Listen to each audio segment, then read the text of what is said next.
ધોરાજીમાં સરકારી હોસ્પિટલમાં તબીબોની ઘટને લઈને રાજકારણ ગરમાયું છે। વર્તમાન ધારાસભ્ય ડોક્ટર મહેન્દ્ર પાડલિયા અને કોંગ્રેસના પૂર્વ ધારાસભ્ય વચ્ચે તબીબોની ઘટને લઈને સામસામે આવ્યા હતા। લલિત વસોયા તબીબોની ઘટને લઈ 10મી માર્ચે ધરણા કરવાના છે, ત્યારે આ ધરણાને લઈને મહેન્દ્ર પાડલિયાએ કહ્યું કે કેટલાક લોકો જશ ખાટવા આંદોલન કરે છે।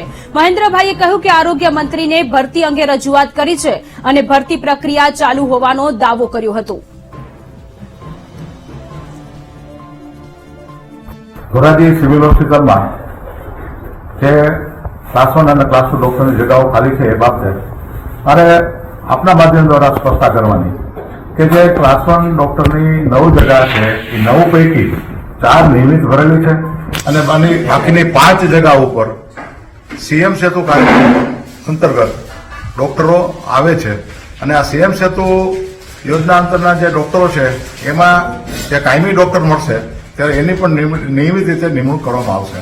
બાકી ક્લાસ 2 જે ડોક્ટર છે મેડિકલ ઓફિસર એમાં 4 જગ્યાઓ છે, 4 પૈકી 1 જગ્યા નિયમિત ભરેલી છે, બાકીની 2 જગ્યા ઉપર પ્રતિ નિયુક્તિથી રાજકોટની હોસ્પિટલથી સેવા બજાવે છે અને 1 જગ્યા ખાલી છે। આ 3 જે પ્રતિનિયુક્તિવાળી 2 અને ખાલી ડોક્ટરની જે 1 છે મેડિકલ ઓફિસર ક્લાસ 2 એની પણ રેગ્યુલર ભરતી ટૂંક સમયમાં કરવામાં આવશે। સંવાદદાતા વિક્રમસિંહ આપણી સાથે જોડાયેલા છે। વિક્રમસિંહ, ધોરાજીમાં સરકારી હોસ્પિટલમાં તબીબોની ઘટને લઈને રાજકારણ ગરમાયું છે, હાલની શું સ્થિતિ છે? કેટલા તબીબો છે અને કેટલા તબીબોની ઘટ? જી સોનલ, ચોક્કસ જો વાત કરવામાં આવે તો ધોરાજી સરકારી હોસ્પિટલમાં ડોક્ટરની ઘટને લઈને રાજકોટ જિલ્લા કોંગ્રેસ પ્રમુખ લલિતભાઈ વસોયા છે તે 10 તારીખે ધરણા કાર્યક્રમ યોજવાના હતા। ત્યારે ધોરાજી સરકારી હોસ્પિટલમાં 66 ની જગ્યાઓ હોય છે, તેમાંથી 38 જગ્યા ખાલી હોય અને 4 મેડિકલની જગ્યામાં અને 3 જગ્યા ખાલી હોય તેમ ડોક્ટરને ઘટને લઈને ધારાસભ્ય મહેન્દ્ર પાડલિયાએ પણ સામે સ્પષ્ટતા કરી હતી। કેટલાક લોકો ખોટા જશ કાઢવા માટે આંદોલન કરે છે અને ધોરાજી સરકારી હોસ્પિટલ ડોક્ટરની ભરતી પ્રક્રિયા પણ ચાલુ જોવા મળી રહી છે। ત્યારે ધોરાજી હોસ્પિટલમાં ડોક્ટરની ઘટને લઈ ચાલુ ધારાસભ્ય મહેન્દ્રભાઈ પાડલિયા અને પૂર્વ ધારાસભ્ય લલિત વસોયા આમને સામને આવ્યા છે। ત્યારે મહેન્દ્રભાઈ ના જણાવ્યા મુજબ છે કે ક્લાસ 1 ની 9 જગ્યા છે, તેમાં 4 નિયમિત ભરેલ છે અને 5 જગ્યા ઉપર સીએમ સેતુ કાર્યક્રમ અંતર્ગત ડોક્ટર આવે છે અને જે ડોક્ટરો કાયમી નિમણૂક મળશે તેમને રાખવામાં આવશે એવું સામે આવી રહ્યું છે। જી વિક્રમસિંહ, આભાર તમામ વિગતો માટે।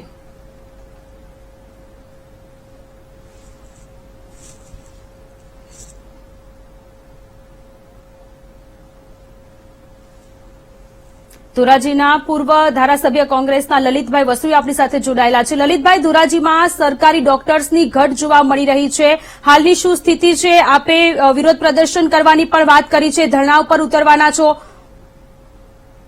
ધોરાજીની સરકારી હોસ્પિટલમાં 66 લોકોનું સ્ટેટઅપ છે। એ 66 લોકોમાંથી 38 જગ્યાઓ ખાલી છે। ધોરાજીની સરકારી હોસ્પિટલમાં ધોરાજી શહેર અને ધોરાજી તાલુકાના થઈને 4 લાખ લોકો આ હોસ્પિટલની અંદર સારવાર લઈ રહ્યા છે। ત્યારે ડોક્ટરોની ઘટ હોય, સ્ટાફની ઘટ હોય અને ધોરાજી હોસ્પિટલમાં ધોરાજીના દાતાઓએ 8 કરોડો રૂપિયાના ખર્ચે હોસ્પિટલનું નિર્માણ કર્યું છે, ગવર્મેન્ટે નથી કર્યું। અને એની અંદર જે સાધન સામગ્રીઓ છે, જે મશીનરી છે આધુનિક, એ પણ અમારા દાતાશ્રીઓએ આપી છે, એ ધૂળ ખાય છે। 1 વર્ષથી 38 જગ્યા 66 માંથી એટલે 50% ઉપરની જગ્યાઓ ખાલી છે અને સરકારમાં અનેક વખત રજૂઆતો કરવા છતાં પણ આ જગ્યા ભરાતી ન હોય। અમે આ ધરણાનો કાર્યક્રમ બિન રાજકીય રીતે રાખેલો, ફક્ત સરકારનું ધ્યાન દોરવા માટે કે ભાઈ આટલી જગ્યા ખાલી છે, તમે આ ભરવા માંગો છો કે કેમ?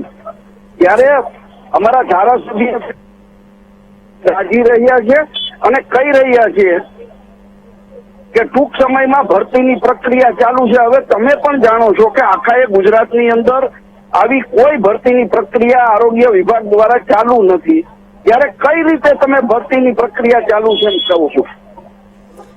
જી લલિતભાઈ, આક્ષેપો તો આપના પર એ પણ લગાવવામાં આવ્યા છે, ડોક્ટર મહેન્દ્રભાઈ કહી રહ્યા છે કે જશ ખાટવા માટે આંદોલન કરી રહ્યા છો। મારે જશ નથી ખાટવા। મહેન્દ્રભાઈને પણ મેં ધરણાના કાર્યક્રમમાં હાજર રહેવા માટે પત્ર લખ્યો છે, એના એમપી ને પણ લખ્યો છે, એ આવે ને જશ એને અમે આપશું। અને આ તો મહેન્દ્રભાઈ જો ખુલીને મારી સામે ચર્ચા કરવા મીડિયાની સામે આવે તો મહેન્દ્રભાઈનું ધોરાજીની જાહેર જનતા વચ્ચે મારે સ્વાગત કરવાની પણ તૈયારી છે. અમે એનું સન્માન કરશું. આવો ધોરાજીમાં ડોક્ટરો લઈને આવો.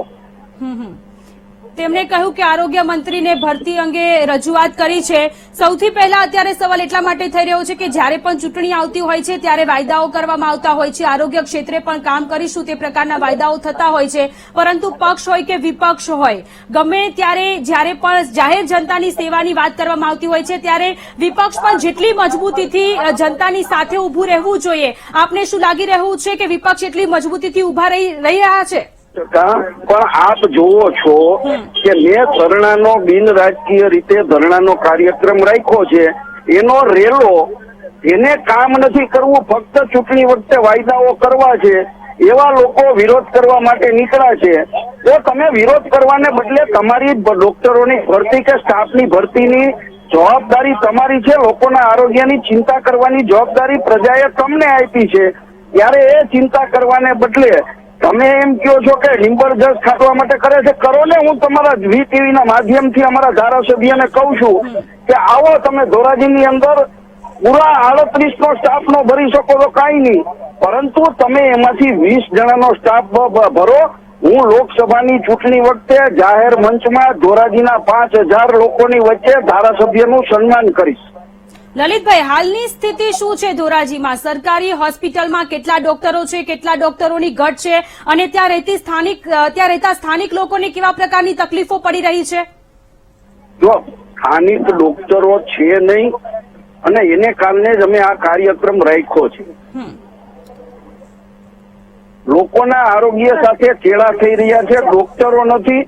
સામાન્ય બાબતમાં અહીંથી ધોરાજીથી જુનાગઢ કે રાજકોટ દર્દીઓને રિફર કરી દેવામાં આવે છે. સરકારી દવાખાનાનો કોઈ પણ પ્રકારનો લાભ ધોરાજીના દર્દીઓને નથી મળતો ને એટલા માટે જ સરકારનું ધ્યાન દોરવા માટે અમે આ ધરણાનો કાર્યક્રમ રાખ્યો છે. જી લલિતભાઈ, આપ અમારી સાથે જોડાયા તે બદલ આપનો ખૂબ ખૂબ આભાર.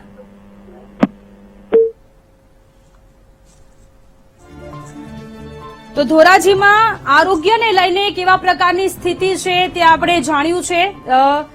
કોંગ્રેસના પૂર્વ ધારાસભ્ય લલિતભાઈ વસોયા જોડાયા હતા. તેમણે કહ્યું છે કે ધરણાનો કાર્યક્રમ 10મી તારીખે યોજાયેલો છે, કારણ કે ત્યાં રહેતા સ્થાનિક લોકોને સરખી સુવિધા નથી મળી રહી. તબીબોની ઘટ છે અને તેને જ લઈને ધોરાજીમાં રાજકારણ ગરમાયેલું જોવા મળી રહ્યું છે. વર્તમાન ધારાસભ્ય ડોક્ટર મહેન્દ્રભાઈ પાડલિયા અને કોંગ્રેસના પૂર્વ ધારાસભ્ય વચ્ચે તબીબોની ઘટને લઈને સામસામે આવી ગયા છે. ધોરાજી સિવિલ હોસ્પિટલમાં જે ક્લાસ 1 અને ક્લાસ 2 ડોક્ટરની જગાઓ ખાલી છે એ બાબતે મારે આપના માધ્યમ દ્વારા સ્પષ્ટતા કરવાની કે જે ક્લાસ 1 ડોક્ટરની 9 જગા છે એ 9 પૈકી 4 નિયમિત ભરેલી છે અને બાકીની 5 જગા ઉપર CM સેતુ કાર્યક્રમ અંતર્ગત ડોક્ટરો આવે છે. અને આ CM સેતુ યોજના અંતરના જે ડોક્ટરો છે એમાં જે કાયમી ડોક્ટર મળશે ત્યારે એની પણ નિયમિત રીતે નિમણૂક કરવામાં આવશે.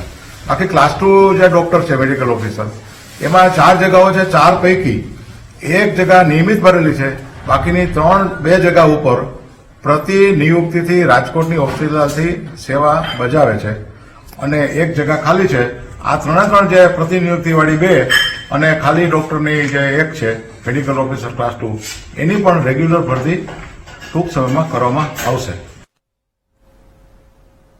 તો ધોરાજીમાં સરકારી હોસ્પિટલમાં તબીબોની ઘટ છે અને ધારાસભ્ય મહેન્દ્રભાઈ પાડલિયા કે જેઓએ બાઇટ આપી અને તેમાં તેમણે કહ્યું છે કે જે ઘટ છે તે ડોક્ટરોની વહેલામાં વહેલી તકે ભરતી કરવામાં આવશે. પરંતુ જ્યારે VTV ન્યૂઝ દ્વારા તેમનો સંપર્ક કરવામાં આવી રહ્યો છે, તેમની સાથે ટેલિફોનિક વાતચીત કરવાનો પ્રયત્ન કરવામાં આવ્યો છે, ત્યારે પ્રયાસ નથી થઈ રહ્યો. અમારી ટીમ સતત તેમને ફોન કરી રહી છે. ધોરાજીની આ ઘટના કે જ્યાં સરકારી હોસ્પિટલમાં તબીબોની ઘટ જોવા મળી. ધોરાજી કોંગ્રેસના પૂર્વ ધારાસભ્ય લલિતભાઈ વસોયા કે જેઓએ 10મી તારીખે ધરણા પ્રદર્શન કરવાની વાત કરી, વિરોધ પ્રદર્શન કરવાની વાત કરી. તેમનું કહેવું છે કે પ્રોપર ડોક્ટર ન હોવાને કારણે ત્યાં રહેતા લોકોને મુશ્કેલી પડી રહી છે અને મોટા ખર્ચે ત્યાં રહેતા લોકો પ્રાઇવેટ હોસ્પિટલમાં ખર્ચ કરી અને સારવાર મેળવી રહ્યા છે. ત્યારે જ્યારે ચૂંટણી આવતી હોય છે ત્યારે મસમોટા દાવાઓ કરવામાં આવતા હોય છે, આરોગ્ય ક્ષેત્રને લઈને પણ દાવાઓ કરવામાં આવતા હોય છે, પરંતુ એ દાવા હર હંમેશાની જેમ આ વખતે પણ પોકળ સાબિત થઈ રહ્યા છે. ધોરાજીમાં સરકારી હોસ્પિટલમાં તબીબોની ઘટ છે.